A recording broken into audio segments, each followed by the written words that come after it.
பாடகர் வேல்முருகன் டிவிக்கு ஃபங்க்ஷன்ல ஒரு பாட்டு பண்ணாரு. அதுக்கப்புறம் அவருக்கு எதிர்ப்பு ரொம்ப பயங்கரமா இருக்கு. அதை பத்தி என்ன நினைக்கிறீங்க?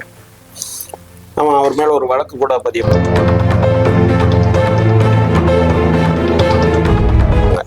எனக்கு தெரிந்து அல்லது 2 அல்லது 3 நாட்களுக்குள்ள இதுக்கு ஒரு முடிவு வரும். அல்லது ஒரு எதிர்வினை வரும் கண்டிப்பா.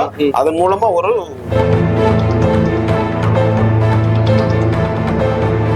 ரசிகர்கள் தொண்டர்கள் வந்து ரசிகர்களாவே இருக்காங்க.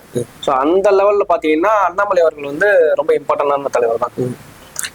அதான் சொல்ல வரேன் நான். இப்போ அந்த மாதிரி இருக்கிற ஒரு தலைவர்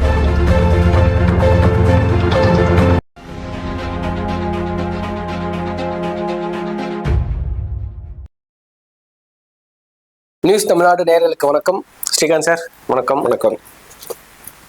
பாடகர் வேல்முருகன் டிவிக்கு ஃபங்க்ஷன்ல ஒரு பாட்டு பண்ணாரு. அதுக்கப்புறம் அவருக்கு எதிர்ப்பு ரொம்ப பயங்கரமா இருக்கு. அதை பத்தி என்ன நினைக்கிறீங்க? ஆமா, அவர் மேல ஒரு வழக்கு கூட பதியப்பட்டிருமா? அது தேவையா?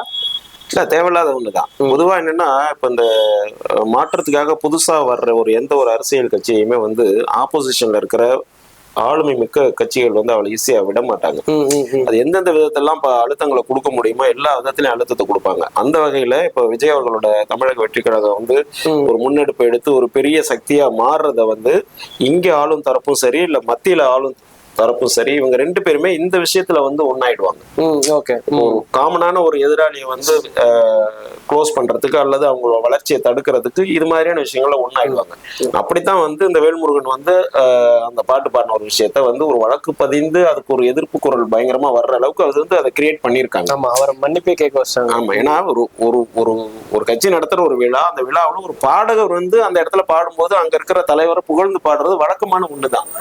எந்த கட்சியும் செய்யாதது கிடையாது. இன்னும் சொல்ல போனா அதிமுக அல்லது திமுகவோட பொதுக்கூட்டங்கள்ல பாத்தீங்கன்னா பெரிய கலை நிகழ்ச்சிகளே நடக்குது. அந்த தலைவரை பாராட்டி புகழ்ந்து பாட்டு டான்ஸ்னு என்னென்னமோ எல்லாம் பண்றாங்க. அதற்கு வராத ஒரு எதிர்ப்பு, ஒரு பாட்டு ஒண்ணு பாடினதுக்காக எதிர்ப்பு வருதுன்னா இது அந்த கட்சியை அல்லது அந்த தலைவரோட வளர்ச்சியை வந்து தடுக்கிறதுக்கு அல்லது அவங்களை டிஸ்டர்ப் பண்றதுக்கு என்னெல்லாம் பண்ண முடியுமோ அந்த யுக்திகளை வந்து திமுக வந்து செய்யறது ஒரு புதுசு ஆச்சரியமான விஷயம் இல்ல. வழக்கமா அவங்க பண்ற விஷயம் தான். யாரு எதிரா வந்தா கூட அவங்க எதிர்த்து பண்ணுவாங்க. இந்த முறை என்னன்னா, ஆளும் தரப்பு எதிர்கட்சி 2 பேரும் சேர்ந்தே அந்த விஷயத்த பண்றாங்க. இது அந்த வரையில தான் அதை ஈஸியா புரிஞ்சுக்கிட்டதுனால என்ன பண்ணிட்டாங்க, வேல்முருகனுக்கு சில ஆலோசனைகள் கொடுத்து அதுக்கு வந்து ஒரு ஒரு மன்னிப்பு அப்படின்ற விஷயத்துல அந்த விஷயத்த முடிச்சு வச்சுட்டாங்க.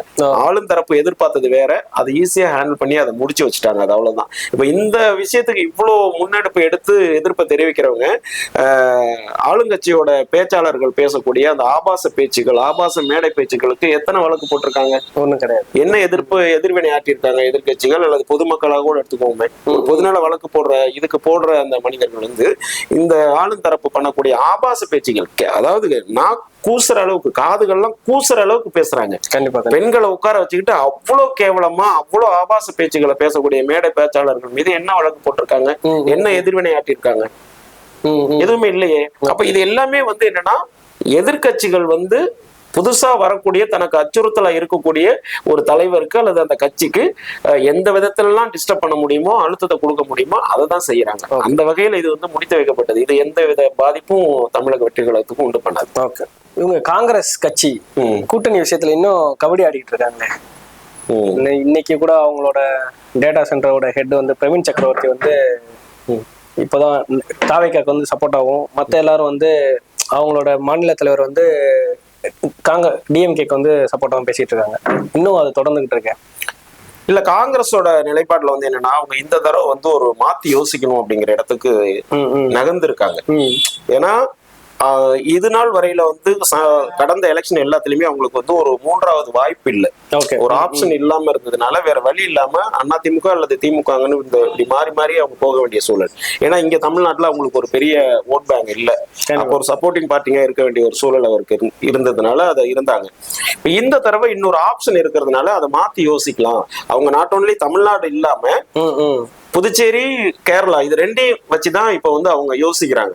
கண்டிப்பா இதுதான் உண்மை. அவங்க வந்து காங்கிரஸ்ல வந்து யோசிக்கல அப்படிலாம் ஒரு விஷயமே இல்லைன்னு மாநில தலைவர் சொன்னா கூட ஒரு தீவிரமான ஆலோசனை ராகுல், சோனியா காந்தி, ஒரு கார்கே இவங்க எல்லாருமே ஒரு தீவிரமான ஆலோசனையில இருக்காங்க. எனக்கு தெரிந்து அல்லது 2 அல்லது 3 நாட்களுக்குள்ள இதுக்கு ஒரு முடிவு வரும். அல்லது ஒரு எதிர்வினை வரும் கண்டிப்பா. அதன் மூலமா ஒரு விஷயம் வெளியே வரப்போகுது. ஆக்சுவலா அவங்க பாத்தீங்கன்னா அவங்கள கூட்டணி தலைவர்களை வந்து ஒவ்வொரு விதமா பேசிட்டு இருக்காங்க. அவங்களோட தொண்டர்கள் வந்து என்னென்ன மாதிரி மனநிலையில் இருக்காங்க? தொண்டர்களோட மனநிலை வந்து அவுட் அண்ட் அவுட் வந்து திமுக விட்டு வெளியேறி தமிழக வெற்றி கழகத்துல வந்து ஜாயின் பண்ணுங்கிறதா காங்கிரஸ் தொண்டர்களோட முழுமையான மனநிலை. 50 வருஷ கட்சி இப்போ ஒரு கட்சிக்குள்ள கீழே வந்து சர்வ் பண்ணிட்டு இருக்காங்க. அதெல்லாம் தாண்டி வரணும் தான் தொண்டர்கள் நிறைய எதிர்பார்ப்பாங்க. ஏன்னா திமுக வந்து கூட்டணி ஆட்சின்னு சொன்னாலே விரட்டி விட்டுறாங்க. வேணாம் அப்படின்னு சொல்லி பல விதத்துல இருந்து அம்பெறிறாங்க.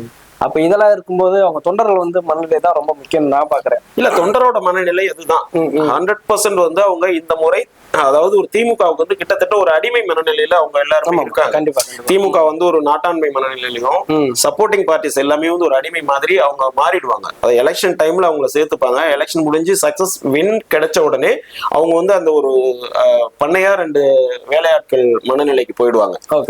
அது வந்து காங்கிரஸோட கீழ் மட்டத்துல இருக்கிற தொண்டர்கள் விரும்பவே இல்லை. அதனாலதான் இந்த முறை வந்து இதுக்கு முன்னாடி அவங்க ரியாக்ட் பண்ண முடியாத காரணம் வேற ஆப்ஷன் இல்ல. இந்த முறை ஒரு ஆப்ஷன் இருக்கு. ரெண்டாவது ஒரு ரொம்ப நீண்ட இடைவெளிக்கு அப்புறம் மந்திரி சபையில இடம் பெறணும் அப்படின்ற ஒரு விஷயம் ஆர்வம் இருக்கு. இது எல்லாம் சேர்ந்துதான் இப்போ ஒரு எதிர்வினை அவங்களுக்கு கிடைச்சிருக்கு. அப்ப இதை வந்து ராகுலோ அல்லது சோனியா காந்தி, கார்கே இவங்க எல்லாம் கவனத்துல எடுத்துக்கிட்டு அதை வந்து டிஸ்கஸ் பண்ணிட்டு இருக்காங்க. அதனாலதான் கார்த்திக் சிதம்பரமா இருக்கட்டும், இவர் மாணிக்கம் தாகூரா இருக்கட்டும், ஜோதிமணியா இருக்கட்டும், நீங்க சொல்ற சக்கரவர்த்தியா இருக்கட்டும், இவங்க எல்லாருமே ஓப்பன் டாக்ல அதை பேசுறது வந்து அவங்களா பேசல. அது தலைமையோட விருப்பத்தின் பேர்ல அதை வெளிப்படுத்துறாங்க. இது வந்து திமுக தலைமைக்கும் தெரியும் அவங்களுக்கும். ஆனாலும் அவங்க வந்து அதை எப்படி டிஸ்கஸ் பண்ணலாம்? ஏன்னா திமுக ஒரு ஸ்டாண்ட் எடுத்துட்டாங்க, ஆட்சியில் அதிகாரத்தில் பங்கு இல்லைன்றதை ஓபன் அப் பண்ணிட்டாங்க. அப்ப இவங்க ஸ்டாண்ட் வந்து ஆட்சியில் அதிகாரத்தில் பங்கு வேணும்ன்ற இடத்துல நிக்கிறாங்க. அப்ப கிட்டத்தட்ட அவங்க தாவேகாவுக்கு மூவ் ஆகிறதுக்கு ரெடி ஆயிட்டாங்க. மேபி அது 1 or 2 days or 3-4 daysல வந்து ஒரு டெசிஷன் மேக்கிங் பண்ணி அது வெளியே வந்துரும். அப்படி வந்தா மட்டும்தான் காங்கிரஸுக்கு லைஃப். அதான் என்ன பொறுத்த வரைக்கும் என்னன்னா, காங்கிரஸ் இன்னும் இப்படியே இருந்தாங்கன்னா அடுத்த தடவை வந்து திமுக என்ன சொல்லுவாங்க, ராஜ்யசபா சீட்டே தர மாட்டாங்க. நிச்சயமா அது ஒரு அடிமை மனநிலை. அவ்வளவுதான். நீங்க வந்து கம்யூனிஸ்ட் மாதிரியும் விசிகா மாதிரியும் ஒரு 6 சீட்டு தரேன், முடிஞ்சா இல்லைன்னா கிளம்பி போயிட்டே அப்படின்னு சொல்லிடுவாங்க. ஆமா, இந்த முறை வந்து அவங்க அதிகமான டிமாண்ட் வச்சிருக்கிறது. அதனால 38 தொகுதி ஆட்சி அதிகாரத்தில் பங்கு அப்படிங்கிற ஒரு இடத்துல இருக்காங்க. அது வாய்ப்பே கிடையாது திமுக. கண்டிப்பா கிடையாது, அதுக்கு வாய்ப்பே கிடையாது. அப்ப இந்த மாதிரி ஒரு டிமாண்ட் வைக்கும் போதே அவங்க வெளியேற தயாராயிட்டாங்கன்னு அர்த்தம். அப்ப வந்து என்னன்னா அதுக்கான டைம் பாக்குறாங்க. அது என்னன்னா திடீர்னு முடிச்சுக்கிட்டு வராம பாயிண்ட வந்து திமுக பக்கம் தள்ளுறாங்க. அவங்க ரிப்ளை பண்ணும்போது அந்த பாயிண்ட் சாட்டிஸ்ஃபை இல்லாம அவங்க வெளியில வர்றதுக்கான ஒரு ஆப்ஷன்ஸ் பாத்துட்டு இருக்காங்க. அதான் பாயிண்ட் வரட்டும் எதிர்பார்க்கறாங்க. கண்டிப்பா அதுதான் உண்மை. உண்மை. பாஜகவோட தலைவர் அண்ணாமலை அவர்கள் நேத்துல இருந்து ஒரு ஹாட் டாபிக்கா போயிட்டு இருக்காரு. பதவியில இருந்து ரிசைன் பண்றாரு, ஏதோ ஒரு பொறுப்புல இருந்து விட்ரால் பண்றாரு. சோ அத பத்தி என்ன நினைக்கிறீங்க? என்ன நடக்குது அங்க? இல்ல, பாஜகவை பொறுத்த அளவுக்கு இப்போ அந்த தலைவர் பொறுப்புல இருந்து அண்ணாமலை மாற்றப்பட்டதுல இருந்தே வந்து அங்க ஒரு ஒரு ஒரு உள்ளீடா ஒரு ப்ராப்ளம் போயிட்டு தான் இருக்கு. தலைமைக்கும் அண்ணாமலைக்கும் ஒரு ஒரு டிஸ்டன்ஸ், ஒரு பனிப்போர் நடந்துகிட்டு இருக்கு. அது வெளியில ஓப்பன் அப் ஆகலைன்னா கூட ஒரு பனிப்போர் நடந்துகிட்டு இருக்கு. என்னன்னா இப்ப நேத்து சமாச்சாரம் வந்து பாத்தீங்கன்னா ஒரு 234 தொகுதிக்கும் வந்து ஒரு 73 பொறுப்பாளர்களை வந்து மாநில தலைமை வந்து நியமிச்சிருக்காங்க. ஒரு 6 தொகுதிக்கு ஒரு பொறுப்பாளர், 8 தொகுதிக்கு ஒரு பொறுப்பாளர்னு அவங்கவுங்களுக்கு இது பண்ணி பொறுப்பு. அதுல வந்து பாத்தீங்கன்னா அண்ணாமலைக்கு வந்து ஒரு 6 தொகுதிக்கு பொறுப்பாளரை அவரை வந்து நியமனம் பண்ணிட்டாங்க. இது வந்து என்னன்னா அவருக்கு ஒரு பிரெஸ்டீஜ் ப்ராப்ளத்தை உண்டு பண்ணிடுச்சு. ஏன்னா இந்த தமிழக பாஜகவோட வளர்ச்சியில நிறைய தலைவர்கள் இருந்திருக்காங்க, மாநில தலைவர்கள். அதுல அண்ணாமலை மிக முக்கியமானவர். அண்ணாமலையோட அந்த பீரியட் மட்டும்தான் பாஜகவுக்கு ஒரு பெரிய வளர்ச்சியை கொடுத்தது.